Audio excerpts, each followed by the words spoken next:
불교를 바로 보면 삶이 바로 보입니다. 안녕하세요. 불바보TV의 목정입니다. 오늘도 여러분들과 직지인심, 직접 가르쳐주는 깨달음의 길, 해탈열반의 길을 함께 공부해 보도록 하겠습니다. 나한 원지선사입니다. 그대가 부처다. 나한 화상이 대중에게 말씀하였다. 그대들 여러 사람이 모두 이곳에 와서 나한에게 무엇을 구하는가? 만약 부처를 짓고자 한다면 그대 자신이 부처인데 도리어 옆집으로 바쁘게 내달리는 것이 마치 목마른 사슴이 아지랑을 쫓는 것과 같구나. 어느 때에 상응하겠는가? 라고 했습니다. 이제 나한 화상이 아마 훌륭한 이제 선지식이다 보니까 많은 이제 그 수행자들이 그 문화에 왔던가 봐요. 하루는 법문하는데 그래, 자네들이 이곳에 무엇을 구하러 왔는가? 무엇을 위해서 왔느냐? 만약에 부처가 되고자 한다면 부처는 이미 너희들이 지니고 있는데 그것을 왜 나에게서 찾느냐? 나에게서. 지금 우리 집에 보물이 있는데 그 보물은 놔두고 알지 못하고 왜 남의 집을 기웃거리냐는 거죠. 그 얘기를 한 겁니다. 즉 해탈열반 지녀자성의 보물은 지금 이 순간 이미 너에게 있다는 겁니다. 그 이야기를 한 겁니다. 자, 그래서 마치 밖으로 구한다면 밖으로. 그래서 어리석은 사람은 어디 가서 구합니까?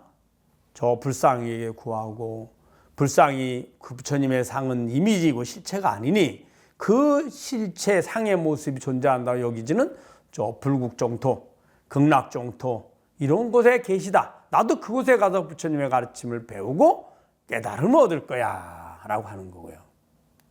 또 어떤 사람은 저 심산유곡에 큰 스승이 계시니 그 스승에게 가면 내가 해탈열반을 얻을 거야 라고 그곳에 가고, 또 수행하시는 분은 이 삶의 현장을 떠나서 저 깊은 적정초에 가서 열심히 정진하면 해탈열반을 얻을 거야 라고 구하죠.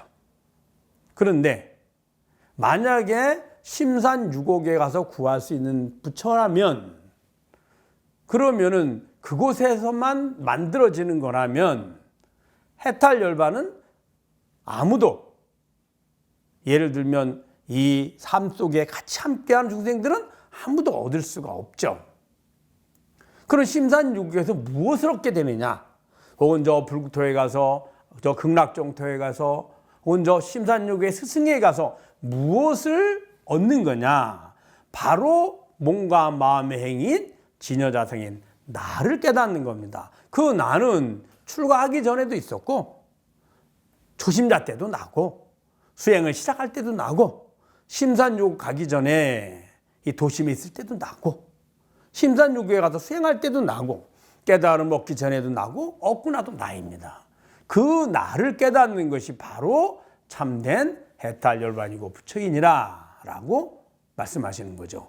그래서 밖으로 구하는 것은 마치 저 신기루를 보고 달려가는 목마른 사슴과 같이 끊임없이 존재하지도 않는 그 환영의 부처를, 환영의 열반을 찾아서 내달린다는 겁니다. 그걸 가래라고 하죠. 가래. 그래서 그 이야기를 한 겁니다. 그러니 그렇게 밖으로 구해서 어느 때 상응이 뭐예요? 서로 응한다는 거예요. 무엇을 응하나요? 지녀자성이 매 순간 내 마음과 내 행위, 내 몸, 저 대상의 모습들을 항상 보고 알잖아요. 응하잖아요.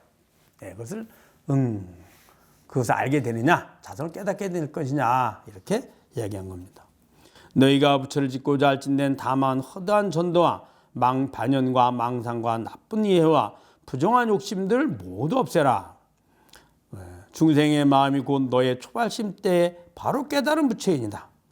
다시 어느 곳을 향하여 달리 찾는가? 진정으로 참된 수행을 하고자 한다면 반연, 전도, 망상, 이해, 부정한 욕심 이것들을 버려라. 이 버리라는 말이, 그러면 욕심을 버리고 반연을 다 버리면 깨달음을 얻느냐? 얻을 수도 있습니다. 근데 문제는 이런 것들을 다 버리기가 어렵습니다. 버리는 것이 아니라 밖으로 구하는 마음을 그 근원으로 되돌이키는 겁니다. 반연이 일어나면, 반연이 뭐죠? 내가 구하고자 하는 마음이, 대상이나 구하고자 하는 조건을 구하려는 마음이 일어나고 그것을 위해서 행위라는 걸 반연이라고 합니다. 인연을 굳이 맺어가는 거죠. 보통 인연이라 하면 현재 이전의 나의 인연에 의해서 불가피하게 지금 삶 속에서 맞는 거, 내가 굳이 원하지 않아도 만나게 되는 것을 우리는 인연, 수년이라고요. 이 반연은 내 욕심 때문에 짐짓 애써서 구해나가는 겁니다. 그러면은 대상을 구하고자 할 때 대상을 쫓아서 대상을 구하고자 하는 것이 아니라 내가 왜 이 대상을 구하고자 하지? 이 근원이 어디서부터 시작됐을까?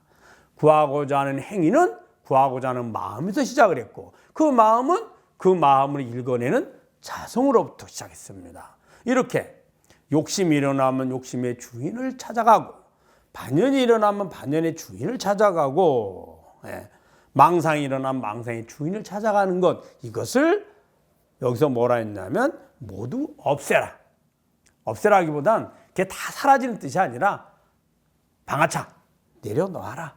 내려놓는 방법이 그래 내려놓는 것이 아니라 반대로 구해서 밖으로 가는 것이 아니라 근원을 찾아가라. 이렇게 이야기한 겁니다. 자, 중생의 마음이 곧 너의 초발심 때에 바로 깨달은 부처다. 중생의 마음. 중생의 마음이 뭘까요? 부처의 마음과 중생의 마음이 있습니다. 부처의 마음은 이 내 마음, 내 몸, 내 몸의 감각을 통해서 보는 이 모든 삼라만상, 이것들이 다 내 마음의 모습임을 압니다. 밖에 존재하는 것이 아니라. 그래서 그것이 실체하지 않는 마음의 모습을 아는 것, 그걸 반야라거든요. 그것이, 그리고 그 주인인 자성만이 항상 변하지 않고 존재한다. 그래서 여실. 이 진여자성만이 홀로 존재하고 나머지는 매 순간 변해가는 내 마음에 불과한 환영임을 아는 거죠. 그게 반야의 지혜랍니다. 부처의 마음입니다. 중생의 마음은 어떨까요? 뭔가 마음을 나로 여기니 그 마음 중에 자성이 비춰진 마음 중에 내 마음과 내 몸이 나야 라는 바탕을 깔고 보죠.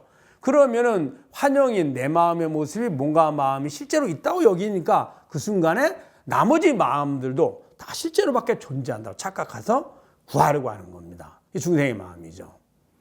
반야를 알고 있는 자성이나 반야를 모르고 저 밖의 것들이 몸과 마음, 대상들이 실제로 존재한다고 그리고 구하는 주인인 나는 똑같습니다. 그래서 초발심시 변정각, 처음에 발심했을 때 그 발심의 주인인 나와 깨달음 얻을 때 깨달음 얻은 주인인 나는 같다는 거예요.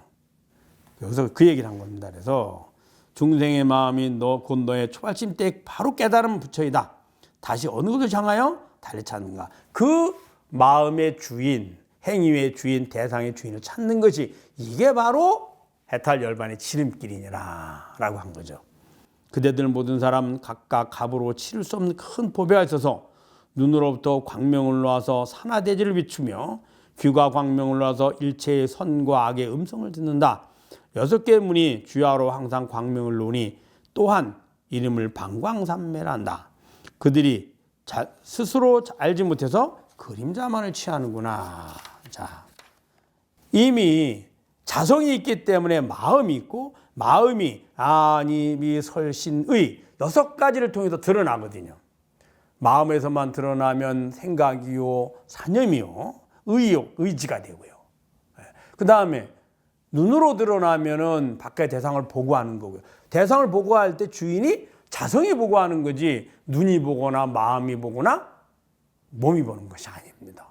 귀로 드러나고 코로 드러나고. 왜? 자성이 있어야만 그 안입이 혈신을 통해서 색성양 미초법 알 수 있잖아요. 그것을 바로 육문 상방 자금광이랍니다. 방광 6가지 문으로 이 진여자성이 그대로 드러난다 이렇게 한 거죠. 그래서 그렇게 하는데 그걸 모르고 도대체 어디 가서 찾느냐, 그림자만 취한다 이 말은 있지도 않는 마음에 그림자 있다고 착각해서 취하고 구하려고 하죠. 또 있지도 않는 저 부처라는 형상을 안입에서 저 부처님의 경전을 배우고 스승의 가르침을 통해서 그 내용을 통해서 스스로 만들어낸 환영의 부처, 환영의 해탈열반을 만들어 놓고 구하려고 하는 거죠. 그래서 그림자만 구한다라고 말씀하신 겁니다. 자, 여러분 잘 들으셨죠? 주위에도 많이 공유해 주시고 여러 번 듣고 여러 번 읽어보시기를 당부드립니다. 다음에 뵙도록 하겠습니다. 감사합니다.